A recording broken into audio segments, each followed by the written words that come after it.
Assalamualaikum warahmatullahi wabarakatuh. Pada pertemuan ketiga mata kuliah elektronika, kita akan belajar tentang kapasitor. Jadi kapasitor ini merupakan komponen elektronika yang sering kita pakai dalam rangkaian elektronika yang punya kemampuan menyimpan elektron-elektron selama waktu yang tidak tertentu. Komponen elektronika yang dapat menyimpan dan melepas muatan listrik. Jadi biasanya kapasitor ini digunakan untuk menyimpan arus sementara kemudian dia melepasnya pelan-pelan. Fungsi dari kapasitor, jadi beberapa fungsinya, dia sebagai kopling antara rangkaian yang satu dengan rangkaian yang lain. Jadi kita tahu fungsi kopling itu supaya dia tidak ada hentakan, tidak ada kejutan gitu. Jadi dia akan mengalirnya lebih halus gitu. Jadi tidak loncat. Seperti kita naik motor, kalau ada koplingnya halus dia pindahnya enak gitu. Tapi kalau kasar dia akan loncat yang bisa berisiko itu. Kemudian dia juga sebagai filter pada rangkaian power supply.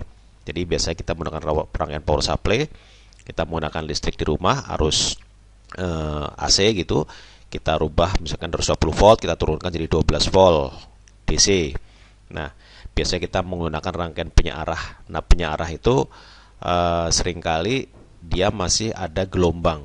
Di gelombang AC-nya masih ada. Nah, difilter supaya lebih halus dengan kapasitor ini. Kemudian berikutnya adalah sebagai pembangkit frekuensi dalam rangkaian antena. Jadi digunakan untuk pembangkit frekuensi.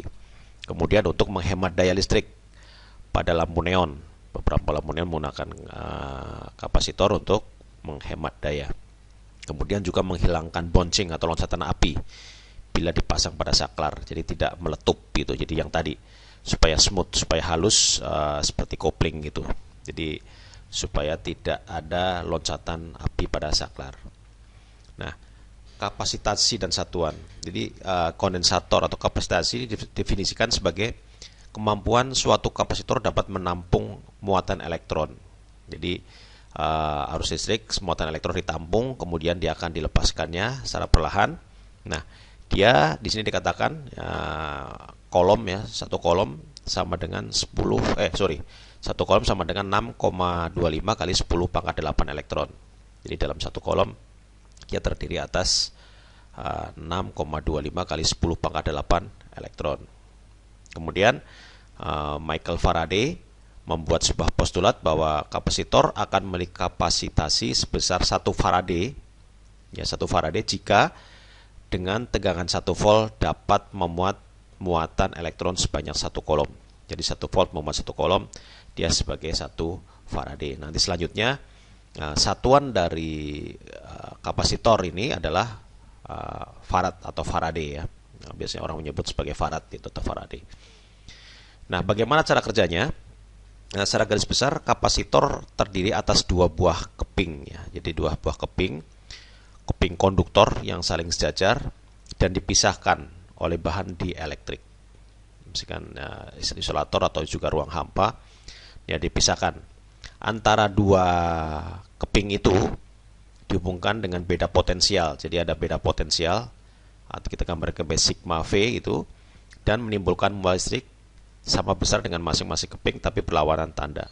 Jadi nanti dia satu sisi dia punya lebih besar, satu sisi lebih kecil. Kemudian dia akan berpindah. Nah, selanjutnya kapasitor. Ini beberapa jenis kapasitor ya. Beberapa jenis kapasitor. Ini adalah kapasitor yang mempunyai nilai tetap atau kita sebut sebagai fixed kapasitor. Ada di sini adalah kapasitor keramik. Ini yang kita gambarkan di sini ya, ada lambangnya juga, simbolnya. Jadi yang keramik, kemudian polyester, kertas dan mika, dia digambar simbolnya adalah satu buah simbol nih. Bentuknya seperti ini, Anda bisa lihat di gambar. Nah, simbol ini menandakan apa? Menandakan bahwa ketika kita pasang, Anda memasang rangkaian kapasitor maka ketika Anda bolak-balik, jadi kakinya dibalik-balik itu nggak masalah dengan yang kapasitor yang menggunakan tanda yang atas ini, simbol yang atas. Jadi keramik, polyester, kertas, mika, Anda bolak-balik itu boleh gitu. Dibalik positif negatifnya yang mana nih Pak? Kakinya Pak, boleh dibalik. Tidak harus mana yang positif, mana negatif, tapi boleh mana aja dibolak-balik boleh. Nah, kemudian kapasitor elektrolit atau elektrolit kapasitor, orang di toko elektronik biasanya menyebutnya elko, yang seperti tabung ya, nomor 2 dari bawah ini. Nah, ini bentuknya seperti itu. Kemudian ada lagi kapasitor tantalum. Ini bentuknya seperti itu ya. Anda mungkin sering lihat. Nah, ini kalau kita lihat lambangnya atau simbolnya, dia ada tanda nih. Ada tanda lengkung, lurus, nih positif, negatif. Kemudian ini ada beberapa jenis yang dipakai. Ada 3 di sini di gambar ini, ada beberapa jenis. Nah, ini artinya apa? Artinya adalah ketika Anda pasang, nggak boleh kebalik antara kaki yang positif dan kaki yang negatif. Jadi ketika melihat rangkaian, Anda memasang kapasitor elektrolit atau elko atau kapasitor tantalum, maka Anda tidak boleh atau Anda harus perhatikan betul mana kaki yang positif, mana kaki yang negatif sehingga sesuai dengan rangkaian. Ini harus diperhatikan betul. Jadi yang atas boleh bolak-balik, yang bawah harus ngikutin mana positif, mana negatifnya. Nah, berikutnya ini beberapa ini tabel, nanti Anda bisa pelajari ya lebih teliti lagi. Misalkan di sini ada masing-masing tipenya, ada gambarnya juga, kemudian ada kapasitas range-nya. Dia satunya misalkan yang atas nih keramik, dia picofarad sampai mikrofarad. Kemudian yang mika pikrofarad sampai nanofarad dan seterusnya ke bawah. Kemudian ada voltage ratingnya juga, atau rating voltage-nya ini ada yang dari yang high sampai yang low. Nah, nanti bisa perhatikan. Nah, termasuk temperatur, range temperaturnya atau suhu yang memungkinkan dia untuk bisa dipakai. Nah, ini tabel ini nanti Anda bisa cari atau Anda pelajari atau pelajari lebih detail lagi masing-masing fungsi dan masing-masing karakter dari kapasitor ini. Baik, jadi dari 2 penghantar tadi yang berkaitan, yang dimaksud memberi muatan sama tapi berlawanan jenis disebut sebagai kapasitor ya tadi ya. Kita ulang sedikit. Sifatnya kapasitor ini adalah perbandingan besar muatan listrik dari salah satu penghantar yang beda potensial dari penghantar itu. Oke.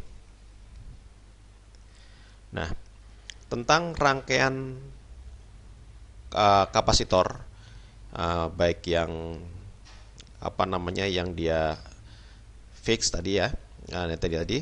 Nah, ini ada beberapa, misalnya contohnya kita rangkai secara seri dan paralel seperti sebelum pertemuannya minggu lalu tentang resistor atau tahanan. Nah, kapasitor juga bisa dipasang seri dan paralel. Nah, di sini pada kapasitor dihubungkan secara seri dengan kapasitor lain, di sini C1, C2, C3 dan seterusnya, kemampuan menahan listrik menjadi lebih tinggi. Jadi dia mampu menahan listrik lebih tinggi, artinya R-nya bertambah. R-nya bertambah. Jadi kalau disusun seperti ini maka R-nya tambah. Kemudian kapasitas totalnya menjadi lebih rendah, kapasitasinya jadi lebih rendah, dan bahan elektrikum dia seolah-olah menjadi lebih tebal. Jadi seakan-akan menjadi bahannya tadi lebih tebal ya. Jumlah elektron listrik pada setiap kapasitor menjadi lebih besar.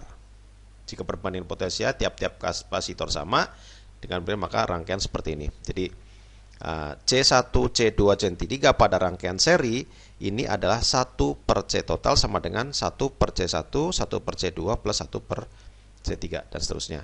Nah, ini berbeda sekali atau berbanding terbalik dengan resistor tadi ya. Resistor yang minggu lalu. Kalau resistor maka dia langsung tambahkan R1 tambah R2 tambah R3. Kalau di sini malah justru terbalik. Nah, kalau paralel, paralel nih, kalau yang kemarin disusun secara paralel, resistor maka dia 1 per R. Tapi kalau kapasitor maka menjadi ketika disusun secara paralel jadi C1 plus C2 plus C3. Nah, demikian juga ketika di rangkaian. Nah, dapat kita rangkum di sini bahwa kapasitor adalah komponen elektronik yang mempunyai kemampuan menyimpan elektron selama waktu tertentu. Kapasitor berbeda dengan akumulator ya, berbeda dengan akumulator dalam menyimpan muatan listrik. Kemudian atau terutama jika terjadi perubahan kimia pada kapasitor. Jadi di kapasitor ini tidak terjadi perubahan kimia ya, tidak terjadi perubahan kimia. Kemudian kesimpulan yang kedua adalah tentang tadi ya, tentang kapasitasi tadi. 1 Faraday jika dengan satu volt dapat muatan satu kolom. Oke, ini tentang rangkaiannya. Oke, saya kira itu saja. Terima kasih. Wassalamualaikum warahmatullahi wabarakatuh.